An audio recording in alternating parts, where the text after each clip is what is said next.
Hello friends, this is Saranya. Welcome to my YouTube channel. So ఈరోజు వచ్చేసి మనం CTET జనవరి 2024 కోసం సిడిపిలో ఫస్ట్ ప్రాక్టీస్ సెషన్ అనేది స్టార్ట్ చేద్దాం. అండ్ ఈరోజు మనం ఏవైతే క్వశ్చన్స్ డిస్కస్ చేయబోతున్నామో ఈరోజనే కాదు, ప్రతి ప్రాక్టీస్ సెషన్లో ఏదైతే మనం క్వశ్చన్స్ డిస్కస్ చేయబోతున్నామో అవన్నీ కూడా ప్రీవియస్ క్వశ్చన్స్ నుంచి, ప్రీవియస్ ఇయర్స్ పేపర్స్ నుంచి పిక్ చేసుకున్నది. సో మీరు కనుక మన ఛానల్కి రావడం ఫస్ట్ టైం అట్లయితే ఖచ్చితంగా ఛానల్ సబ్స్క్రైబ్ చేసుకోండి, వీడియో ఎండ్ వరకు చూడండి. అండ్ వీడియో కనుక మీకు నచ్చినట్లయితే ఖచ్చితంగా లైక్ చేయండి. Let's get started. సో ఈరోజు మన ఫస్ట్ క్వశ్చన్ వచ్చేసి, మనకి ఒక స్టేట్మెంట్ ఇచ్చాడు అండ్ ఒక రీజన్ ఇచ్చాడు అండ్ దానికి సంబంధించి క్వశ్చన్ అనేది అడిగాడు.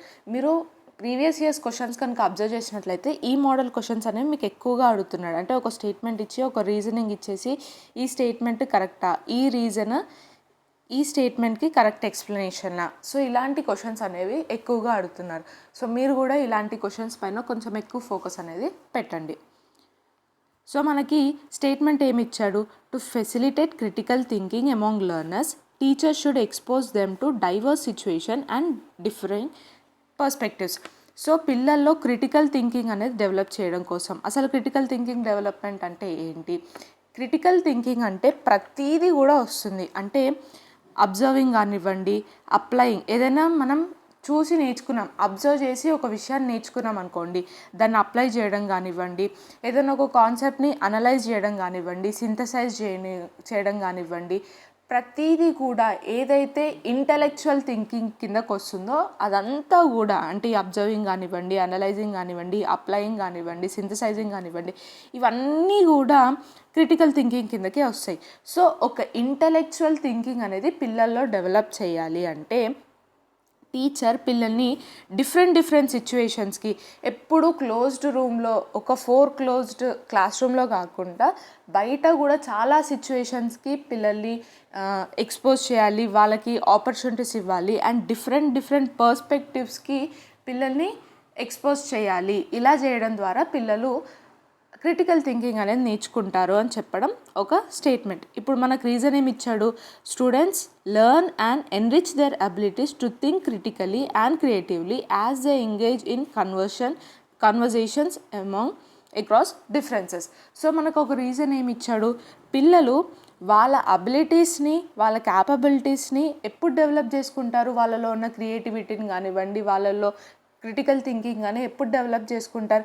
ఎప్పుడైతే వాళ్ళు డిఫరెంట్ కాన్వర్జేషన్స్లో వాళ్ళ పియర్ మెంబర్స్తో అయి ఉండొచ్చు, వాళ్ళ టీచర్స్తో అయి ఉండొచ్చు, వాళ్ళ ఫ్రెండ్స్తో అయి ఉండొచ్చు. సో ఇలా కాన్వర్జేషన్స్లో ఎప్పుడైతే ఎంగేజ్ అవుతూ ఉంటాడో, ఇన్వాల్వ్ అవుతూ ఉంటాడో, పార్టిసిపేట్ చేస్తాడో ఆ టైంలోనే పిల్లలకి క్రిటికల్ థింకింగ్ డెవలప్ అవుతుంది అని చెప్పడం రీజన్. సో ఇక్కడ మనకి ఇచ్చిన స్టేట్మెంట్, ఇచ్చిన రీజన్ రెండు కూడా కరెక్టే. అండ్ ఇచ్చిన రీజన్, స్టేట్మెంట్కి కరెక్ట్ ఎక్స్ప్లెనేషన్. సో ఇక్కడ ఆన్సర్ ఏమవుతుంది? Both A and B are true and R is a correct explanation of A. మన నెక్స్ట్ క్వశ్చన్ వచ్చేసి, primary goal of learning should be. మనం పిల్లలకి విషయాలను నేర్పిస్తూ ఉంటాం. సో ఈ లెర్నింగ్ ఏదైతే ఉందో దాని యొక్క మెయిన్ గోల్ ఏంటి? మనం ఎందుకు నేర్పిస్తున్నాం పిల్లలకి ఏదైనా సరే? Development of critical thinking, competing with peers, memorization of facts, becoming excellent at rote rehearsal. మనం పిల్లలకి నేర్పిస్తున్నాము, లేదంటే పిల్లలు నేర్చుకుంటున్నారు, లెర్న్ చేసుకుంటున్నారంటే ఆ లెర్నింగ్ యొక్క మెయిన్ గోల్ ఏముండాలి? పిల్లల్లో క్రిటికల్ థింకింగ్ డెవలప్ చేయడమా, లేదంటే వాళ్ళ పియర్ మెంబర్స్ ఎవరైతే ఉంటారో వాళ్ళతో కాంపిటీషన్లోకి వెళ్ళండి అని చెప్పడమా, లేదంటే ఏదైతే ఫ్యాక్ట్స్ ఉంటాయో వాటిని బట్టి కొట్టండి, మెమరైజ్ చేసుకోండి అని చెప్పడమా, లేదు అంటే రోట్ రిహార్సల్ అంటే కూడా సేమ్ బట్టి కిందకి వస్తుంది, బట్టి కొట్టడం. సో ఇలా ఈ బట్టి కొట్టడంలో ఎక్సలెన్స్ని పొందడంలోన ఒక పిల్లలకి మనం ఏదైనా నేర్పిస్తున్నాము, పిల్లలు నేర్చుకుంటున్నారంటే అక్కడ వాళ్ళలో క్రిటికల్ థింకింగ్ అనేది డెవలప్ చేయడం కోసం మనం నేర్పిస్తాం. సో లెర్నింగ్ యొక్క ప్రైమరీ గోల్ ఏంటి అంటే డెవలప్మెంట్ ఆఫ్ క్రిటికల్ థింకింగ్. మన నెక్స్ట్ క్వశ్చన్ వచ్చేసి, variability in learning styles of students. ఇప్పుడు మీరు క్లాస్ రూమ్కి కనుక వెళ్ళినట్లయితే ఒక 40 స్టూడెంట్స్ ఉన్నారనుకోండి, 40 స్టూడెంట్స్లో మీరు ఒక్కొక్క స్టూడెంట్ ఒక్కొక్కలాగా నేర్చుకుంటారు. కొంతమంది ఒక్కసారి చెప్తే నేర్చుకుంటారు, కొంతమందికి రాసి చూపించి ఎక్స్ప్లెయిన్ చేస్తే నేర్చుకుంటారు, కొంతమంది ఎగ్జాంపుల్తో చెప్తే కానీ అర్థం చేసుకోలేరు, కొంతమందికి ఎక్స్పీరియన్సెస్ అంటే ఏదైనా యాక్టివిటీ చేస్తే కానీ నేర్చుకోలేరు. సో ఇలా డైవర్స్ లెర్నింగ్ అనేది ఉంటుంది, ఒక్కొక్కరు ఒక్కొక్కలాగా నేర్చుకుంటారు. సో ఇవన్నీ కూడా ఏంటి, వేరియబిలిటీ ఇన్ లెర్నింగ్ స్టైల్స్. నేర్చుకునే విధానంలో డిఫరెంట్ స్టైల్స్ ఉంటాయి పిల్లలకి, అంతే కదా. సో ఇప్పుడు ఈ లెర్నింగ్ స్టైల్స్ ఏవైతే ఉన్నాయో వాటిని మనం ఏం చేయాలి అని అడిగాడు. Should be seen as barrier and hindrance to teaching learning process. ఈ టీచింగ్ లెర్నింగ్ ప్రాసెస్లో దాన్ని ఒక బ్యారియర్గా, ఒక అడ్డుగోడగా చూడాలా, లేదు అంటే should not be taken in to consideration during teaching learning process. మనం ఎప్పుడైతే ఈ టీచింగ్ లెర్నింగ్ ప్రాసెస్ జరుపుతూ ఉంటామో ఆ టైంలో వీటిని అసలు కన్సిడర్ చేయొద్దు, షుడ్ నాట్ బి కన్సిడర్డ్ అని చెప్పడం. Option 2, should be valued and seen as a reflection of human diversity. వాళ్ళ లెర్నింగ్ స్టైల్స్ ఏవైతే ఉన్నాయో వాటిని మనం వాల్యూ చేయాలి, వాటిని మనం గుర్తుంచుకొని మైండ్లో పెట్టుకొని టీచింగ్ లెర్నింగ్ ప్రాసెస్ని ముందుకు తీసుకెళ్ళాలి. నెక్స్ట్, అండ్ ఆ డిఫరెంట్ స్టైల్స్ ఏవైతే ఉన్నాయో వాటిని హ్యూమన్ డైవర్సిటీగా రిఫ్లెక్షన్గా మనం చూడాలి. నెక్స్ట్ ఆప్షన్ 4 వచ్చేసి should be ignored and attempts should be made to bring uniformity in learning. ఆ డిఫరెంట్ లెర్నింగ్ స్టైల్స్ ఏవైతే ఉన్నాయో వాటిని ఇగ్నోర్ చేసి అండ్ ప్రతి ఒక్కరు కూడా ఒకే విధంగా నేర్చుకునేలాగా మనం ప్రయత్నించాలంటే వాళ్ళందరిలో కూడా ఒక యూనిఫార్మిటీ తీసుకురావాలి, అందరూ ఒకేలాగా నేర్చుకోవడానికి ట్రై చేసే విధంగా మనం పిల్లల్ని తీసుకురావాలి, వాళ్ళని అలా తయారు చేయాలి అని చెప్పడం. ఆప్షన్ 4, లెర్నింగ్ స్టైల్స్ని ఇగ్నోర్ చేయడం కానివ్వండి, వాళ్ళందరూ ఒకేలాగా నేర్చుకోవాలి అని అనుకోవడం కానివ్వండి, లేదంటే వాటిని కన్సిడర్ చేయకపోవడం, లేదంటే వాటిని ఒక అడ్డుగోడగా చూడడం, ఇవన్నీ కూడా తప్పు. వాటిని ఎలా చూడాలి, పిల్లల్లో ఏదైతే లెర్నింగ్ స్టైల్స్ ఉన్నాయో వాటిని ఎలా చూడాలి, వాటికి వాల్యూ ఇచ్చి వాటిని మన మైండ్లో పెట్టుకొని వాటి ప్రకారంగానే మనం టీచింగ్ లెర్నింగ్ ప్రాసెస్ అనేది ముందుకు తీసుకెళ్ళాలి. సో ఇక్కడ third option is the correct answer. మా నెక్స్ట్ క్వశ్చన్ వచ్చేసి children learn more effectively if a concept proceeds from. ఒక కాన్సెప్ట్ని మనం పిల్లలకి నేర్పించేటప్పుడు ఎక్కడి నుంచి ఎటువైపు తీసుకెళ్తే ఎక్కువ ఎఫెక్టివ్గా ఎక్కువ బాగా నేర్చుకుంటారు. రేషనల్ టు ఎంపెరికలా, కాంప్లెక్స్ టు సింపులా, జనరల్ టు స్పెసిఫికా, abstract టు కాంక్రీటా. ఈ మూడు కూడా ఒకటే టైప్ కిందకు వస్తాయి. లైక్ ఇప్పుడు abstract టు కాంట్రాక్ట్ ఇన్ జనరల్గా మనం పిల్లలకి నేర్పించేటప్పుడు వాళ్ళకి తెలిసిన కాన్సెప్ట్ నుంచి తెలియని కాన్సెప్ట్ వైపు వెళ్తూ ఉంటాం, కాంక్రీట్ నుంచి abstract వైపు వెళ్తుంటాం. అంటే కాంక్రీట్ థింగ్స్ అంటే ఏంటి, ఏవైతే టచ్ చేయగలుగుతారో ఏవైతే చూడగలుగుతారో అది కాంక్రీట్. abstract అంటే ఏంటి, ఏదైతే వాళ్ళ మైండ్లో జరుగుతాయో అవే abstract. ఫర్ సపోజ్ ఇప్పుడు మనం పిల్లలకి చిన్న ఉన్నప్పుడు అడిషన్ నేర్పిస్తున్నాం అనుకోండి, డైరెక్ట్ ఇది అడిషన్ సింబల్ మీరు ఇది యాడ్ చేయండి అలా నేర్పిస్తామా, కాదు కదా. ఫస్ట్ కొన్ని థింగ్స్ తీసుకొస్తాం, ఒక 4-5 చాక్లెట్స్ తీసుకొచ్చి నీ దగ్గర 2 ఉన్నాయి, ఇంకో 2 వేస్తే ఎన్ని అవుతాయి. ఇక్కడ మనం కాంక్రీట్ థింగ్స్ వాడుతున్నాం, చాక్లెట్స్ అంటే ఏంటి చూడగలుగుతాం, టచ్ చేయగలుగుతాం. ఇలా కాంక్రీట్ థింగ్స్ని వాడి ఆ తర్వాత మెల్లమెల్లగా వాళ్ళు హయ్యర్ క్లాసెస్కి వచ్చినప్పుడు మనం abstract టు కాంక్రీట్ అనేది వెళ్తూ ఉంటాం. పిల్లలు ఎఫెక్టివ్గా ఎప్పుడు నేర్చుకుంటారు, ఎప్పుడైతే వాళ్ళకి తెలిసిన కాన్సెప్ట్స్ నుంచి తెలియని కాన్సెప్ట్ వైపు వెళ్తూ ఉంటారో. అంటే జనరల్ టు స్పెసిఫిక్ కనుక మీరు అబ్జర్వ్ చేసిన ఇక్కడ కాంక్రీట్ టు సింపుల్ కానీ కాంప్లెక్స్ టు సింపుల్ తీసుకోండి, హార్డ్ వైపు నుంచి సింపుల్ వైపు నేర్పిస్తామా, లేదంటే ఒక సింపుల్ ఎగ్జాంపుల్ తీసుకొని దాని నుంచి పిల్లలకి పెద్ద కాన్సెప్ట్ నేర్పిస్తామా. ఎప్పుడైనా సరే సింపుల్ టు కాంప్లెక్స్ వెళ్తాం, కాంక్రీట్ టు abstract వెళ్తాం, ఎంపెరికల్ టు రేషనల్ వెళ్తాం. సో ఇక్కడ కరెక్ట్ ఆప్షన్ ఏది ఉంది, ఇక్కడ ఫస్ట్ సెకండ్ ఫోర్త్ కానీ రివర్స్ ఉన్నాయి, rational to empirical, complex to simple, abstract to concrete ఉన్నాయి. ఎప్పుడైనా సరే మనం జనరల్ టు స్పెసిఫిక్ వైపు వెళ్తుంటాం, ఒక తెలిసిన కాన్సెప్ట్ ఎగ్జాంపుల్గా వాడుతూ దాని నుంచి మన మెయిన్ కాన్సెప్ట్ స్పెసిఫైడ్ కాన్సెప్ట్ ఏదైతే ఉందో దాని వైపు వెళ్తూ ఉంటాం. సో ఇక్కడ కరెక్ట్ ఆన్సర్ వచ్చేసి ఆప్షన్ 3, జనరల్ టు స్పెసిఫిక్. మా నెక్స్ట్ క్వశ్చన్ వచ్చేసి which of the following process does not contribute to course of learning. Does not, ఎప్పుడైనా సరే నాట్ నెగిటివ్ క్వశ్చన్స్ వస్తే కరెక్ట్గా ఆన్సర్ చేయండి. కింద ఇచ్చిన 4 ఆప్షన్స్లో ఏది లెర్నింగ్కి కాంట్రిబ్యూట్ చెయ్యదు అని అన్నాడు. డీకాంటెక్చువలైజేషనా, కాన్సెప్చువలైజేషనా, ఆర్గనైజేషనా, కేటగరైజేషనా. మీరు పిల్లలకి ఏదైనా నేర్పిస్తున్నారు అనుకోండి, ఏదైనా కాన్సెప్ట్ నేర్పిస్తున్నారు అనుకోండి, వాళ్ళు థింగ్స్కి మధ్యలో కేటగరైజ్ చేయాలి అని అనుకుంటాం కదా, అంటే డిఫరెన్సెస్ ఏంటి అన్నది వాళ్ళు తెలుసుకోవాలి అని అనుకుంటాం కదా.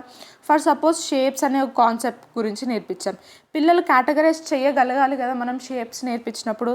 ఏది రెక్టాంగిల్, ఏది స్క్వేర్, ఏది సర్కిల్, ఏది రెక్టాంగిల్, లేదంటే ఏది ట్రయాంగిల్, ఇలా వాళ్ళు సేమ్ షేప్స్ని లేదంటే వాటి ప్రాపర్టీస్ని బట్టి కానివ్వండి, చూసే విధానం కానివ్వండి, షేప్ కానివ్వండి, కేటగరైజ్ చేయాలి అనుకుంటాం కదా, అది కూడా ఒక నీడ్ కిందకే వస్తుంది, అంటే పిల్లలకి నేర్పించాలి అది. సో కేటగరైజేషన్ అనేది లెర్నింగ్కి హెల్ప్ అవుతుంది, కాంట్రిబ్యూట్ చేస్తుంది. Next organisation. ఏదైనా సరే మనం నేర్పిస్తున్నాము, ఏ కాన్సెప్ట్ అయినా సరే నేర్పిస్తున్నామంటే పిల్లలు దాన్ని ఆర్గనైజ్ చేసుకోవాలి. అంటే అసలు దాని డెఫినేషన్ ఏంటి, అది ఎక్కడ వాడతాం, ప్రతీది కూడా వాళ్ళు ఆర్గనైజ్ చేసుకోగలగాలి. అంటే ఆర్గనైజేషన్ అనేది కూడా లెర్నింగ్కి ఇంపార్టెంట్ ఫ్యాక్టర్ అని మీనింగ్. నెక్స్ట్ కాన్సెప్షువలైజేషన్. ఏదైనా ఒక కాన్సెప్ట్ పైన వాళ్ళకి ఐడియా అనేది క్రియేట్ అవ్వాలి, కాన్సెప్షువలైజ్ అవ్వాలి. అంటే కాన్సెప్షువలైజేషన్ కూడా లెర్నింగ్కి హెల్ప్ అవుతుంది. సో ఇక్కడ మరి ఇచ్చిన 4 ఆప్షన్స్లో ఏది కాంట్రిబ్యూట్ చేయట్లేదు లెర్నింగ్కి? డీకాంటెక్చువలైజేషన్. ఏదైతే కాంటెక్స్లో మనం ఎక్స్ప్లెయిన్ చేస్తున్నామో దానికి రిలేటెడ్ లేకుండా వేరే దగ్గరకు వెళ్ళడం, డీకాంటెక్చువలైజేషన్ అనేది లెర్నింగ్కి కాంట్రిబ్యూట్ చెయ్యదు. So option 1 is the correct answer. కింద ఇచ్చిన 3 ఆప్షన్స్ కూడా లెర్నింగ్కి కాంట్రిబ్యూట్ చేస్తాయి. మా నెక్స్ట్ క్వశ్చన్ వచ్చేసి, which of the following is an effective method to enhance problem solving skills in children? కింద ఇచ్చిన 4 ఆప్షన్స్లో ఏది యూజ్ చేయడం ద్వారా పిల్లల్లో ప్రాబ్లమ్ సాల్వింగ్ స్కిల్స్ అనేవి ఎఫెక్టివ్గా నేర్పించవచ్చు అని అన్నాడు. Giving them opportunities to brain Storm and make intuitive guesses. పిల్లలకి ఎప్పుడైతే మనం బ్రెయిన్ స్టార్మ్ చేయడానికి ఆపర్చునిటీస్ క్రియేట్ చేస్తామో, లేదంటే ఒక సిచ్యువేషన్ ఇచ్చి ఈ సిచ్యువేషన్లో ఏ ఐడియా లేదంటే ఏ మెథడ్ యూజ్ చేస్తే మనం ఈజీగా సాల్వ్ చేయొచ్చు అని పిల్లల్ని అడిగామనుకోండి, అంటే ఏదైనా ఒక గెస్ చేయండి, మీకు తోచిన ఆన్సర్, మీకు వచ్చిన ఐడియా ఎక్స్ప్లెయిన్ చేయండి అని ఆపర్చునిటీస్ ఇవ్వడం, వాళ్ళని గెస్ చేయమని చెప్పడం, ఇలాంటివి చేయడం ద్వారా పిల్లల్లో ప్రాబ్లమ్ సాల్వింగ్ స్కిల్స్ డెవలప్ చేయొచ్చా? లేదు అంటే providing them with readymade solutions to problem. ఒక ప్రాబ్లం ఉంది, దానికి వెంటనే కిందనే మనం సొల్యూషన్ కూడా ఇచ్చేసాం. సో మీరు ఈ ప్రాబ్లమ్కి ఈ సొల్యూషన్ కనుక వాడినట్లయితే, అంటే ఇలా కనుక మనం ఫాలో అయినట్లయితే పిల్లల్లో ప్రాబ్లమ్ సాల్వింగ్ స్కిల్స్ అనేది డెవలప్ చేయొచ్చు అని చెప్పడం. Option 2, discouraging independent thinking and focusing on declarative knowledge. పిల్లల్లో ఇండిపెండెంట్ థింకింగ్ ఏదైతే ఉంటుందో దాన్ని డిస్కరేజ్ చేయాలి అని చెప్పడం. Option 3, encouraging them to avoid difficult problems. ఏవైతే డిఫికల్ట్ ప్రాబ్లమ్స్ ఉంటాయో వాటిని అవాయిడ్ చేయండి అని ఎంకరేజ్ చేయడం ద్వారా పిల్లల్లో ప్రాబ్లమ్ సాల్వింగ్ స్కిల్స్ అనేవి డెవలప్ చేయగలుగుతాం. కష్టమైన ప్రాబ్లమ్స్ని అవాయిడ్ చేయండి అని చెప్పడం కానివ్వండి, వాళ్ళ ఇండిపెండెంట్ థింకింగ్ ఏదైతే ఉంటుందో దాన్ని డిస్కరేజ్ చేయడం కానివ్వండి, ప్రాబ్లం ఇచ్చేసి ఈ టైప్ ఆఫ్ ప్రాబ్లమ్కి ఈ సొల్యూషన్ వాడాలి అని చెప్పి వెంటనే మనం రెడీమేడ్గా అక్కడ రెడీగా ఉంచామనుకోండి, ఈ సిచ్యువేషన్స్లో పిల్లల్లో ప్రాబ్లమ్ సాల్వింగ్ అనేది డెవలప్ అవ్వదు. ఎప్పుడైతే వాళ్ళకి ఆపర్చునిటీస్ వచ్చి వాళ్ళని వాళ్ళు ఎక్స్ప్రెస్ చేసుకొని వాళ్ళు ఓకే ఈ ప్రాబ్లంకి ఇలా చేస్తే వస్తుందేమో అని వాళ్ళు గెస్ చేయడం కానివ్వండి, అప్లై చేయడం కానివ్వండి, ఇలా వాళ్ళు ఎప్పుడైతే సొంతంగా చేస్తారో అప్పుడే మనం పిల్లల్లో ప్రాబ్లమ్ సాల్వింగ్ స్కిల్స్ అనేవి డెవలప్ చేయొచ్చు. ఈ డిస్కరేజ్ చేయడం కానివ్వండి, అవాయిడ్ చేయడం, డిఫికల్ట్ ప్రాబ్లమ్స్ని అవాయిడ్ చేయమని చెప్పడం ద్వారా కానీ ఇలాంటి సిచ్యువేషన్స్లో మనం పిల్లల్లో ప్రాబ్లమ్ సాల్వింగ్ థింకింగ్ అనేది డెవలప్ చేయలేం. సో ఇక్కడ కరెక్ట్ ఆన్సర్ వచ్చేసి ఆప్షన్ 1. మా నెక్స్ట్ క్వశ్చన్ వచ్చేసి, experiential learning stresses on.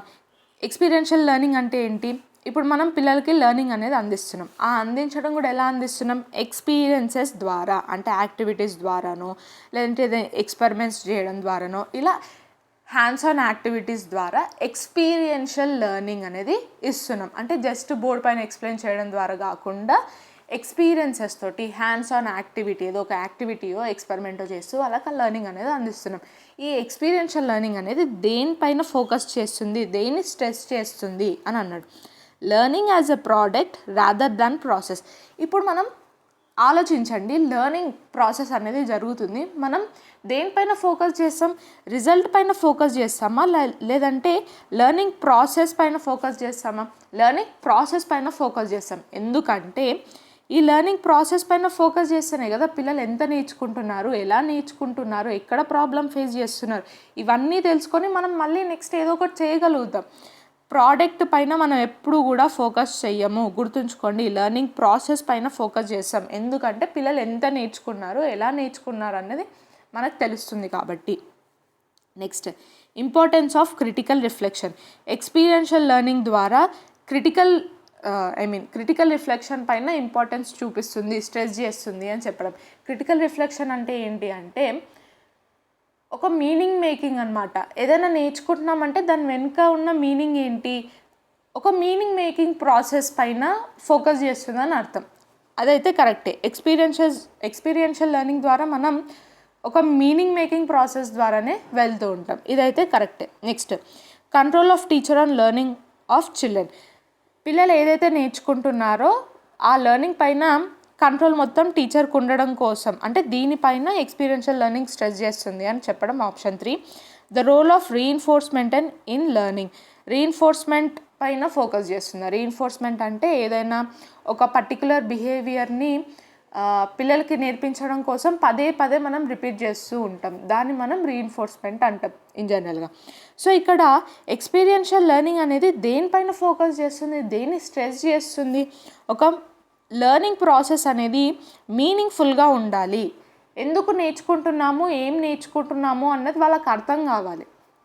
So ఇక్కడ కరెక్ట్ ఆన్సర్ వచ్చేసి option 2, importance of critical reflection. మన నెక్స్ట్ క్వశ్చన్ వచ్చేసి సేమ్ ఇక్కడ కూడా మనకు ఒక స్టేట్మెంట్ ఇచ్చాడు అండ్ దానికి ఒక రీజన్ ఇచ్చాడు, ఏది కరెక్ట్ అని అన్నాడు. సో ఇచ్చిన స్టేట్మెంట్ ఏంటి, teachers should create a meaningful environment which seeks active participation and engagement of all children. So ఇచ్చిన అసర్షన్ స్టేట్మెంట్ ఏంటిది, ఒక టీచర్ ఎప్పుడు కూడా ఒక మీనింగ్ఫుల్ ఎన్వైర్న్మెంట్ అనేది క్రియేట్ చేయాలి. ఆ ఎన్వైర్న్మెంట్ కూడా ఎలా ఉండాలి, క్లాస్ రూమ్లో ఉన్న పిల్లలందరూ కూడా యాక్టివిటీస్లో పార్టిసిపేట్ చేయాలి, పిల్లలందరూ కూడా ఎంగేజ్ అవ్వాలి, పిల్లలందరూ కూడా యాక్టివ్గా ఉండాలి. అలాంటి ఎన్వైర్న్మెంట్ టీచర్ క్రియేట్ చేయాలి, ఇది ఇచ్చిన స్టేట్మెంట్. రీజనింగ్ ఏంటి, all children are intrinsically motivated to learn and are capable of learning. పిల్లలందరూ కూడా ఎప్పుడు కూడా ఇంట్రిన్సిక్గా అంటే వాళ్ళ లోపల నుంచి మోటివేట్ అయ్యి ఉంటారు, అండ్ ప్రతి చైల్డ్ కూడా నేర్చుకోవడానికి క్యాపబుల్, అంటే వీళ్ళు నేర్చుకోలేరు. ఇన్ జనరల్గా మనం చూస్తూ ఉంటాం క్లాస్ రూమ్స్లో ఎప్పుడైనా టీచర్స్ సమ్టైమ్స్ వీడు డల్, ఇతను నేర్చుకోలేడు, ఆర్ ఈ అమ్మాయి నేర్చుకోలేదు, వీళ్ళు డల్ అని చెప్పి వాళ్ళని కొంచెం అవాయిడ్ చేసినట్టు ఉంటారు. అలా ఎప్పుడు కూడా ఉండొద్దు. ప్రతి చైల్డ్ కూడా క్యాపబుల్ ఆఫ్ లెర్నింగ్. ఒక వేలో కాకపోతే ఒక వేలో వాళ్ళు నేర్చుకోగలుగుతారు. ఆ వే మనం కనుక్కొని ఆ వేలో మనం టీచ్ చేయగలగాలి, అది టీచర్గా మీ డ్యూటీ. సో ప్రతి చైల్డ్ కూడా క్యాపబుల్ ఆఫ్ లెర్నింగ్ అండ్ వాళ్ళు ఇంట్రిన్సిక్లీ మోటివేటెడ్ అని రీజన్ ఇచ్చాడు. సో ఇక్కడ ఇచ్చిన స్టేట్మెంట్, ఇచ్చిన రీజనింగ్ రెండు కూడా కరెక్టే. So both A and R are true and R is a correct explanation of A. మన నెక్స్ట్ క్వశ్చన్ వచ్చేసి as per Lev Vygotsky dash plays a significant role in the development of conceptual abilities among children. కింద ఇచ్చిన 4 ఆప్షన్స్లో leave Vygotsky ప్రకారంగా ఏది పిల్లల్లో conceptual అబిలిటీస్ని develop చేయడంలో ఒక ఇంపార్టెంట్ రోల్ ప్లే చేస్తుంది అని అన్నాడు. స్టాండర్డైజ్డ్ కరికులమా, సోషల్ ఐసోలేషనా, టాంజిబుల్ రివార్డ్సా, పియర్ కొలాబరేషనా. లీవ్ వైగోట్స్కీ ఎప్పుడు కూడా ఏం చెప్తాడు, సోషలైజేషన్ ద్వారా ఎప్పుడైతే పిల్లలు వేరే వాళ్ళతో ఇంటరాక్ట్ అవుతూ ఉంటాడో, మాట్లాడడం జరుపుతూ ఉంటాడో, వేరే వాళ్ళతో కలిసి నేర్చుకుంటాడో, అలాంటి టైంలో పిల్లల్లో డెవలప్మెంట్ అనేది జరుగుతుంది అని లీవ్ వైగోట్స్కీ చెప్తాడు. సో ఇక్కడ స్టాండర్డైజ్ కరికులం కానివ్వండి, సోషల్ ఐసోలేషన్ అంటే ఏంటి, లీవ్ వైగోట్స్కీ చెప్పిన దానికి ఆపోజిట్. లీవ్ వైగోట్స్కీ సోషలైజ్ అవ్వాలి, ఇంటరాక్ట్ అవ్వాలి అన్నాడు. సోషల్ ఐసోలేషన్ అంటే ఏంటి, జనాలందరికీ దూరంగా ఒక్కలమే ఉండడం. టాంజిబుల్ రివార్డ్స్, పిల్లలకి రివార్డ్స్ ఇవ్వడమా, లేదంటే పియర్ కొలాబరేషన్ అనేది మనం లీవ్ వైగోట్స్కీలో ఒక టీచింగ్ లెర్నింగ్ ప్రాసెస్లో ఒక ఇంపార్టెంట్ మెథడ్ అని చూసాం. సో ఈ పియర్ కొలాబరేషన్ అనేది పిల్లల్లో ఏదైతే కాన్సెప్చువల్ అబిలిటీస్ డెవలప్ అవుతూ ఉంటాయో ఆ డెవలప్ అయ్యే ప్రాసెస్లో ఈ పియర్ కొలాబరేషన్ అనేది చాలా ఇంపార్టెంట్ రోల్ అనేది ప్లే చేస్తుంది. సో ఇక్కడ కరెక్ట్ ఆన్సర్ వచ్చేసి ఆప్షన్ 4. మన నెక్స్ట్ క్వశ్చన్ వచ్చేసి according to Lev Vygotsky's theory inner speech ఏదైతే లీ వైగోట్స్కి ఇచ్చిన ఇన్నర్ స్పీచ్ ఉందో ఇన్నర్ స్పీచ్ అనేది ఏంటిది? Is a way for children to regulate their own thinking. Inner speech అనేది ఏంటిది లీ వైగోట్స్కి ప్రకారంగా? ఇప్పుడు పిల్లలు ఏదైనా మాట్లాడాలి అంటే చైల్డ్ స్టేజ్లో ఉన్నప్పుడు, చిన్న స్టేజ్లో ఉన్నప్పుడు పిల్లలు ఏదైనా మాట్లాడాలి అన్నప్పుడు వాళ్ళ లోపల వాళ్ళు అంటే వాళ్ళంతలో వాళ్ళు మాట్లాడుకుంటూ ఒక సెంటెన్స్ అనేది ఫామ్ చేసి ఆ తర్వాత బయటకు మాట్లాడుతూ ఉంటారు. అంటే వాళ్ళల్లో వాళ్ళు ఒక థింకింగ్ అనేది జరుగుతుంది అక్కడ. ఈ స్టేట్మెంట్ ఇలా అనాలి, ఈ స్టేట్మెంట్ ఇలా ఫామ్ చేయాలని లోపల వాళ్ళు ఒక ప్రాసెస్ అనేది జరుగుతుంది. ఇది ఇన్ జనరల్గా ఇన్నర్ స్పీచ్. వాళ్ళు లోపల మైండ్ లోపల కానీ వాళ్ళంతలో వాళ్ళు మాట్లాడుకుంటూ ఒక స్టేట్మెంట్ ఫామ్ చేసి ఆ తర్వాత వేరే వాళ్ళతో మాట్లాడతారు. ఇది inner speech. So is a way for children to regulate their own thinking. Inner speech అనేది పిల్లల్లో వాళ్ళ ఓన్ థింకింగ్ని రెగ్యులేట్ చేయడానికి ఉంటుంది అని చెప్పడం. Option 1 is a sign for development delay. పిల్లలు ఇన్నర్ స్పీచ్ వాళ్ళల్లో వాళ్ళు మాట్లాడుకోవడం కానీ వాళ్ళు లోపల అంటే ఇన్నర్ స్పీచ్ అనేది డెవలప్మెంట్ డిలేకి ఒక సైన్ అని చెప్పడం. Option 2 is a way for children to communicate with imaginary friend. Inner speech పిల్లలు ఇన్నర్ స్పీచ్ జరుపుతున్నారు, వాళ్ళు మాట్లాడుకుంటూ ఒక సెంటెన్స్ని ఫామ్ చేస్తున్నారు అంటే ఒక ఇమాజినరీ ఫ్రెండ్, కనిపించని ఒక ఫ్రెండ్తో మాట్లాడుతున్నారేమో అని చెప్పడం. Option 3 is a sign of cognitive immaturity.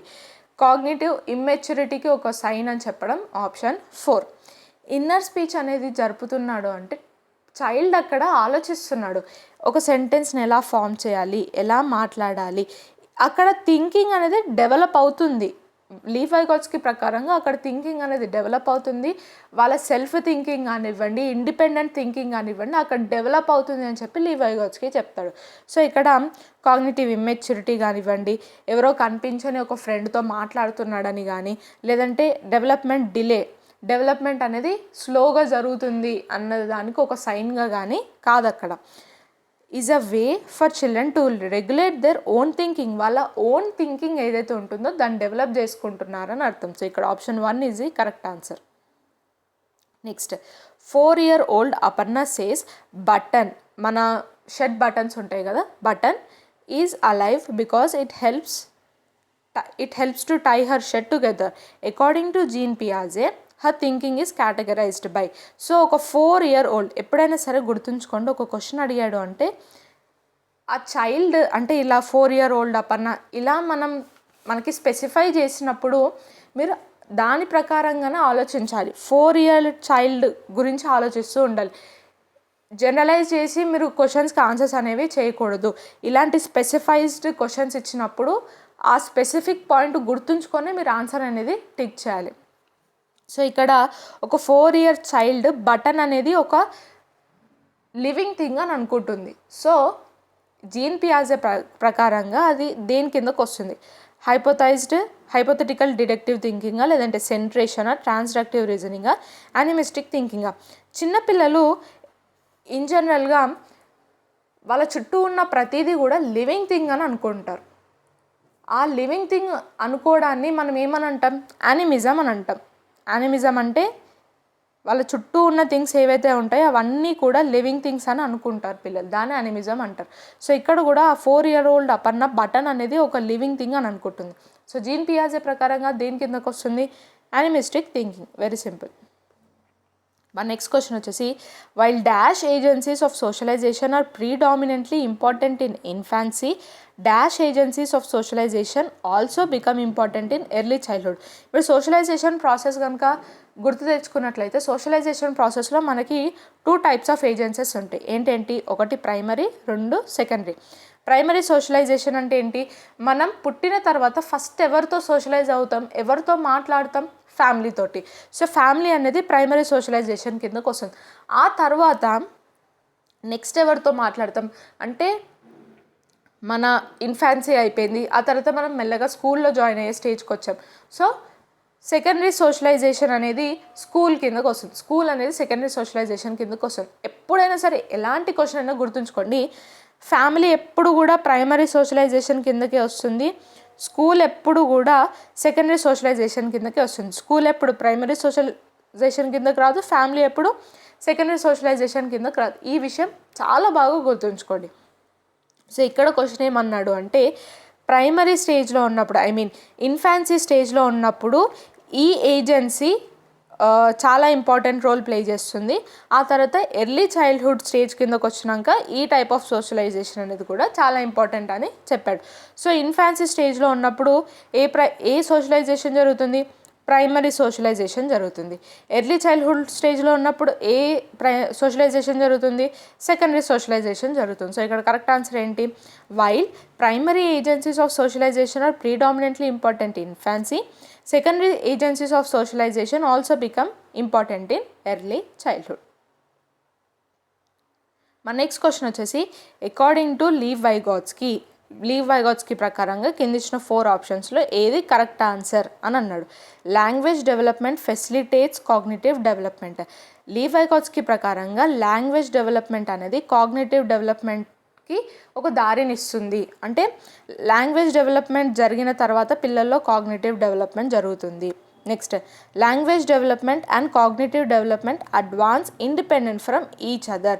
Leave Vygotsky ప్రకారంగా language development and cognitive development అనేది రెండు కూడా ఇండిపెండెంట్, ఒకదానికి ఇంకొకటి సంబంధం లేదు అని చెప్పడం option 2. Social factors influence language development but not cognitive development. Leave Vygotsky ప్రకారంగా సోషల్ ఫ్యాక్టర్స్, సోషలైజేషన్ ఏదైతే ఉందో ఈ సోషల్ ఫ్యాక్టర్స్ అనేది లాంగ్వేజ్ డెవలప్మెంట్ పైన ఇన్ఫ్లుయెన్స్ చూపిస్తాయి కానీ కాగ్నిటివ్ డెవలప్మెంట్ పైన చూపించవు అని చెప్పడం option 3. Next cognitive development facilitates language development. Cognitive development జరిగిన తర్వాత లాంగ్వేజ్ డెవలప్మెంట్ జరుగుతుందని చెప్పడం ఆప్షన్ 4. సో ఇక్కడ లీవ్ వైగోట్స్కి ప్రకారంగా లాంగ్వేజ్ డెవలప్మెంట్ ద్వారానే పిల్లల్లో కాగ్నిటివ్ డెవలప్మెంట్ జరుగుతుంది అని లీవ్ వైగోట్స్కి చెప్తాడు. So option 1 is the correct answer. మా నెక్స్ట్ క్వశ్చన్ వచ్చేసి at which level of Lawrence Kohlberg's moral reasoning do children typically believe that people should live up to the expectations of the society and behave in good ways. ఈ Lawrence Kohlberg ప్రకారంగా పిల్లలు ఏ స్టేజ్లో ఉన్నప్పుడు మనం social expectations ప్రకారంగా, అంటే వీళ్ళు మనని మంచి అనుకోవాలి కాబట్టి మనం మంచిగా ఉండాలి, వీళ్ళు మనతో మంచిగా బిహేవ్ చేయాలి, లేదంటే మనం మంచి వాళ్ళు నేననే ఒక మనిషిని చాలా మంచిదాన్ని అని మా సొసైటీ బిలీవ్ చేయాలి కాబట్టి నేను మంచిగా ఉండాలి అని ఏ స్టేజ్లో ఉన్నప్పుడు అనుకుంటారు? ప్రీ ఆపరేషనల్ లెవెలా, కన్వెన్షనల్ లెవెలా, పోస్ట్ కన్వెన్షనల్ లెవెలా, ప్రీ కన్వెన్షనల్ లెవెలా? సో ఇక్కడ ఈ గుడ్ వేస్ మన సొసైటీ ప్రకారంగా మనం మంచిగా ఉండాలి అనేది అంటే ఏ స్టేజ్ కిందకు వస్తుంది? Good bye good girls stage కిందకు వస్తుంది. ఆ good bye good girls stage అనేది ఏ లెవెల్ కిందకు వస్తుంది? కన్వెన్షనల్ లెవెల్ కిందకు వస్తుంది. లారెన్స్ కోల్బర్గ్ ప్రకారంగా మనకి 3 లెవెల్స్ ఉన్నాయి: pre conventional, conventional, post conventional. ప్రతి లెవెల్లో కూడా మనకి 2 స్టేజెస్ ఉన్నాయి కదా. ఆ స్టేజెస్లో ఈ good bye good girl stage అనేది ఏ స్టేజ్? ఫోర్త్ స్టేజ్ అనేది ఏ లెవెల్ కిందకు వస్తుంది? కన్వెన్షనల్ లెవెల్ కిందకు వస్తుంది. సో ఇక్కడ option 2 is the correct answer. ఈరోజు మన లాస్ట్ క్వశ్చన్ వచ్చేసి ఒక స్టేట్మెంట్ ఇచ్చాడు, ఒక రీజనింగ్ ఇచ్చాడు, ఏది కరెక్ట్ అని అడిగాడు. ఈరోజు మనం డిస్కస్ చేస్తున్న క్వశ్చన్స్ ఏ ఇయర్ నుంచి అంటే రీసెంట్గా 2-3 మంత్స్ బ్యాక్ ఏదైతే ఆఫ్లైన్ సీటెట్ జరిగిందో ఆ సీటెట్ క్వశ్చన్ పేపరే ఈరోజు మనం డిస్కస్ చేసుకున్నాం. ఆ సీటెట్ క్వశ్చన్ పేపర్లో పేపర్ 1లో ఫస్ట్ 15 క్వశ్చన్స్ అనేవి ఈరోజు మనం డిస్కస్ చేసుకున్నాం. సో లాస్ట్ క్వశ్చన్ వచ్చేసి స్టేట్మెంట్ ఏమి ఇచ్చాడు? Interaction with more knowledgeable others such as teachers, peers can provide the necessary support and guidance to help learners develop their understanding and skills. ఎప్పుడైతే మనం more knowledgeable అదర్స్తో మాట్లాడుతూ ఉంటామో, discuss చేస్తూ ఉంటామో, అది మోర్ నాలెడ్జబుల్ అదర్స్ అంటే ఎవరికైతే మనకన్నా ఎక్కువ నాలెడ్జ్ ఉంటుందో ఒక కాన్సెప్ట్ పైన వాళ్ళందరూ కూడా మోర్ నాలెడ్జబుల్ అదర్స్ కిందకు వస్తారు. సో ఇప్పుడు ఫర్ సపోజ్ పిల్లలకి మనం ఆల్ఫాబెట్స్ నేర్పించాలనుకున్నాం. పిల్లలకి ఆల్ఫాబెట్స్ తెలియదు, ABCD ఏవి తెలియదు. వాళ్ళ సిస్టర్స్కి కానివ్వండి, అంటే వాళ్ళ సిబ్లింగ్స్ అయి ఉండొచ్చు, వాళ్ళ పేరెంట్స్ అయి ఉండొచ్చు, వాళ్ళ టీచర్స్ అయి ఉండొచ్చు, వీళ్ళందరికీ కూడా ఏంటి ఆల్ఫాబెట్స్ వచ్చు కదా. సో ఇప్పుడు చైల్డ్ కన్నా ఎవరు మోర్ నాలెడ్జబుల్ అదర్స్?